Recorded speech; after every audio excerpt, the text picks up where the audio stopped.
The power is out. Days now. The silence in your sector is absolute. A flashlight beam cuts through the darkness of your kitchen, finding the face of your child. I'm thirsty. The light pans across the dead zone of your home. Useless faucets, dark appliance screens. It lands on the patio door. Outside, in the bobbing beam of the light, is the faint glimmer of 15,000 gallons of water, your swimming pool. Relief hits you. It's okay, we have water. Your partner joins you at the door, nodding with a confidence that is completely and fatally misplaced. Exactly, we just have to boil it. Everyone knows that. In a grid-down scenario, that backyard pool looks like a strategic asset. It feels like a lifeline. It's a piece of common wisdom, intel you think you can trust. When the water's bad, you boil it. Simple, effective, safe. This belief is so deeply ingrained that it's practically a reflex. Boiling kills germs. It's rule number one. So when you find yourself in a real crisis, scooping cloudy, 40-degree pool water into a pot over a camp stove, you feel smart, you feel resourceful, you believe you're executing a valid survival plan. You are not. You are making a mistake based on a half-truth, and in this situation, that half-truth becomes a lie that will poison your family. You're correctly treating a biological threat, but you're ignoring the real problem. A swimming pool isn't a pond, it's a chemical containment system, and your one act of making it safe is about to concentrate the poison. Listen to me, burn this into your brain. Boiling is for biologicals, not chemicals. When you boil water from a stream, you're running a thermal disinfection protocol. The heat destroys pathogens like E. coli and Giardia. For natural water, that's often all you need. A swimming pool is an artificial environment. It's a chemical soup designed to kill. Its primary weapon is chlorine. When you boil chlorinated water, you don't just clean it, you start a chemical chain reaction. First, the chlorine itself. Boiling accelerates off-gassing, turning free chlorine into a gas. In a confined space, you're releasing chlorine gas into your shelter. Breathing that will irritate your lungs and eyes. You don't need that in a crisis. But it gets worse. Many pools and the municipal systems that fill them use chloramine.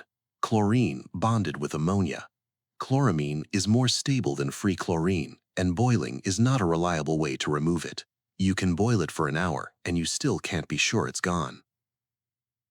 The worst threat, however, is the one you probably don't even know about: cyanuric acid, or CYA. This is a stabilizer added to almost every outdoor pool to protect the chlorine from the sun.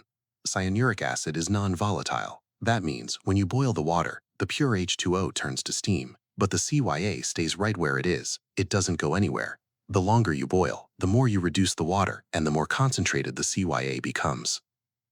Ingesting this chemical concentrate can cause severe gastrointestinal distress and put a dangerous strain on your kidneys. You think you're purifying. What you are actually doing is boiling off the water and creating a toxic, concentrated brew of chloramines, cyanuric acid, salts, algicides, and other treatment chemicals never meant for human consumption. If this is the first time you're hearing this, your survival doctrine is flawed, your threat assessment is incomplete. We are here to separate life-saving fact from life-threatening fiction. Take a second to subscribe and hit the notification bell. Consider it a standing order for your continued survival. Let's return to the scenario. The water has been boiled. It's cooled. Your family drinks, relieved. Hours later, that relief curdles. It starts with a burning in the throat. Your youngest complains of sharp stomach cramps. Soon, everyone is hit with waves of nausea, then violent vomiting. You think it's a stomach bug. You think the boiling just didn't work. But it's not a biological attack. It's chemical. One of you develops a hacking cough and a tightness in the chest, not from a germ, but from the chemical fumes inhaled during boiling, or from aspirating the toxic liquid you just drank. You are not sick from germs. You are suffering from acute chemical poisoning. Your bodies are reacting to the concentrated dose of pool treatment chemical you willingly ingested. You made the single biggest error in a water crisis. You treated a chemical problem like it was a biological one. And now you're paying the price.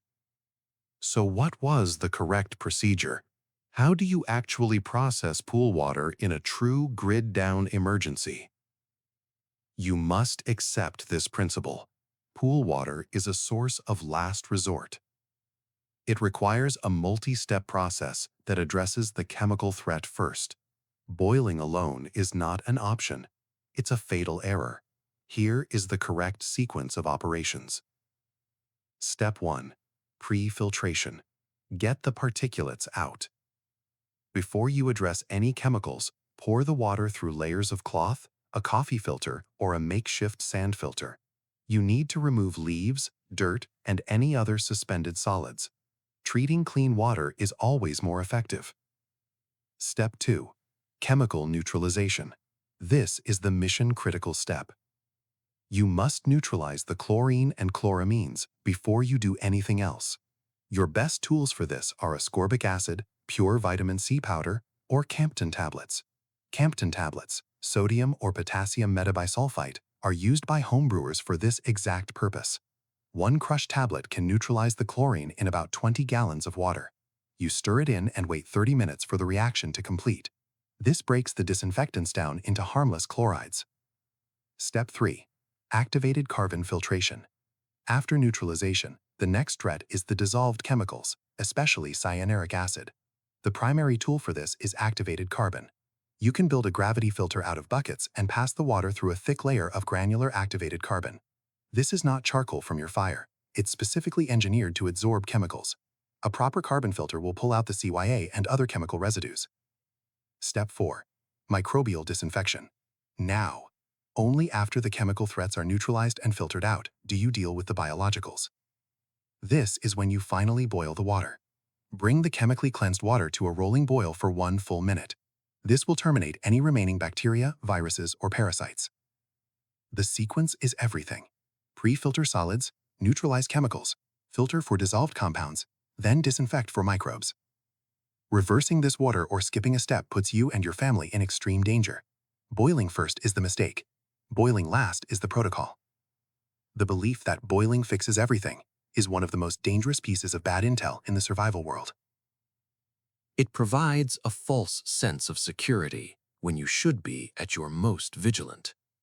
For natural water sources, it's a valid procedure. But your new threat environment is filled with man-made chemical hazards. Applying an old solution to a new problem is a lethal error. A swimming pool is not a pond. It is a chemical vat and must be treated as such. The key to survival isn't just knowing the rules. It's knowing when the rules change. Question everything. Understand the why behind the procedure. The knowledge of what not to do is just as critical as knowing what to do. The difference between survival and becoming a statistic could be understanding that you can't boil away a poison. What's the worst survival myth you've ever heard? Sound off in the comments. We need to identify and neutralize bad intel.